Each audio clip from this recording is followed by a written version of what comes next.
Is the all-new Renault Captur a hit or a miss given the 500,000 Rand price tag?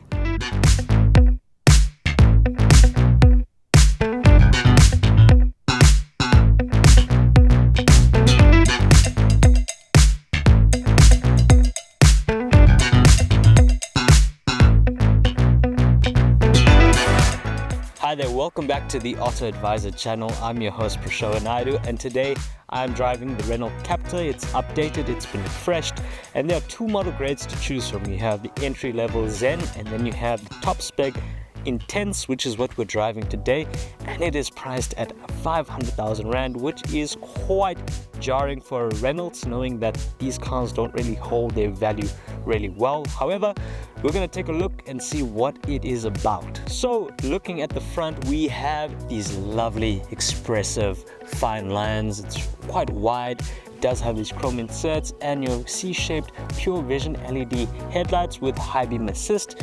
It also comes with this lovely skid plate which protects the car from any elements that you meet on the road. And overall, the design of the car looks quite gorgeous. Our color palette for today is called Ivory White, and you can choose from 12 different color choices as well. Since this does come with the Renault Drive package, you do have your blind spot assist and lane center keeping too. What's under the hood of the Renault Captur? Well, it features a 1.3 litre turbocharged petrol motor pushing out 113 kilowatts and 217 newton meters of torque. It is paired with a 7-speed automatic dual clutch transmission. Wheel wise, you have these 17-inch Bahama black cut diamond cut alloy wheels with these 215/60 R17 Ventus Prime tires, which are perfect and chunky for those bumpy roads in South Africa. So making our way to the side of the Captur, well, it does have a very athletic kind of tapered build. It looks quite good, very attractive. You have these wheel arches with the cladding and chrome inserts as well on the sides. You also have a two-tone colored roof with the black and the white just blend quite nicely, along with your aerial fin at the back. And all in all, the car is just lovely. It's a small little SUV kind of build and does look good. So making our way to the rear end design, and from the get-go it looks quite attractive. I do like these LED tail lights along with those chrome inserts and your skid plate, it just adds a nice appeal to the car overall. In terms of boot space, well, let's open it up.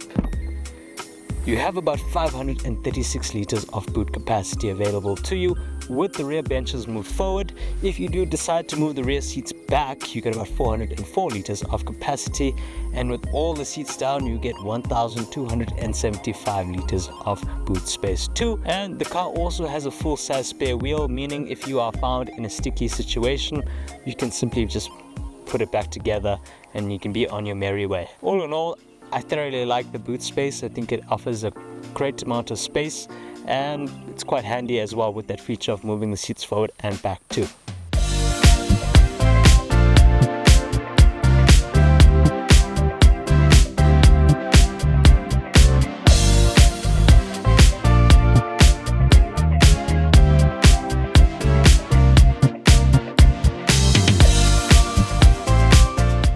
Sitting in the back seat of the Captur, well, one could say it's not the most roomiest of cars to be in.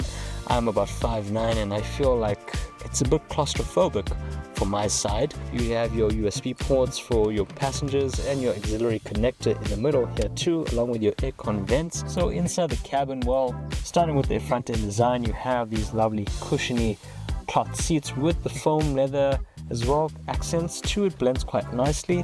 You also have this leather wrap steering wheel which feels nice to the touch, very premium and very sporty with these paddle shifters. It gives it a nice feel. You do have a 9.3-inch infotainment screen on the left side, which is quite crisp. The overall features and technology on the screen is very efficient. It responds quite nicely. You can choose your driving modes via this console. You have Eco, Sport, and My Sense. My Sense basically means that it tracks your own driving patterns and basically recalibrates it to your own liking too.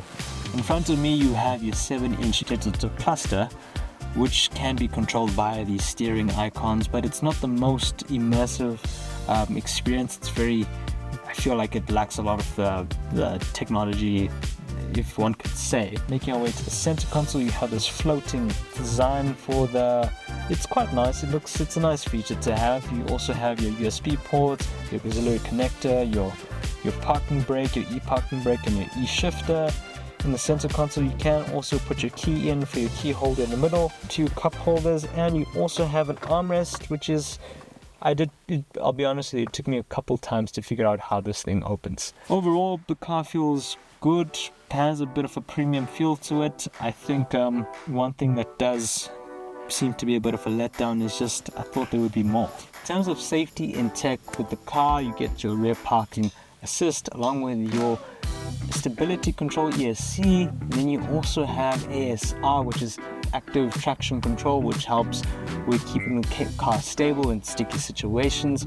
You also have hill assist, ABS braking with EBD, and EBA, which is electronic braking assist 2. Some other features that are included are cruise control, obviously, and you also have an NCAP safety rating of 5 out of 5, which is quite brilliant for this kind of car.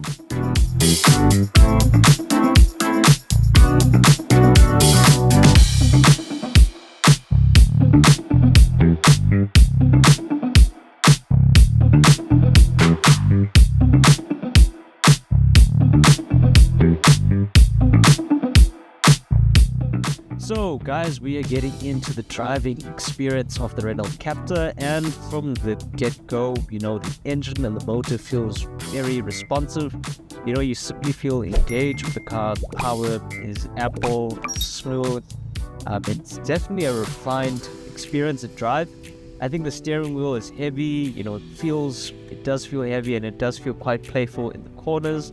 In terms of day-to-day driving and fuel consumption, claim consumption is 6.6 liters per 100 kilometers. I was achieving figures of 7.7 liters per 100, and that was simple highway cruising and day-to-day city driving.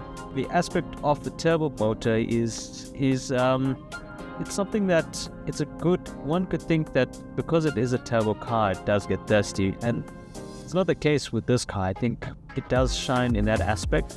However, obviously the long-term longevity of a turbo motor is quite questionable, because I think that going for a naturally aspirated engine is, however, better in that maintenance regard. And I think the turbo may, give a few problems here and there.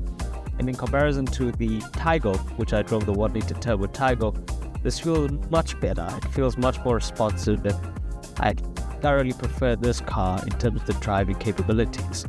And if you do want to opt for the Renault Captur, it does come with a 5-year, 150,000 kilometer warranty plan, and also you get a 6-year anti-corrosion warranty plan too. And last but not least, you do also have a 3-year, 45,000 kilometer service plan too.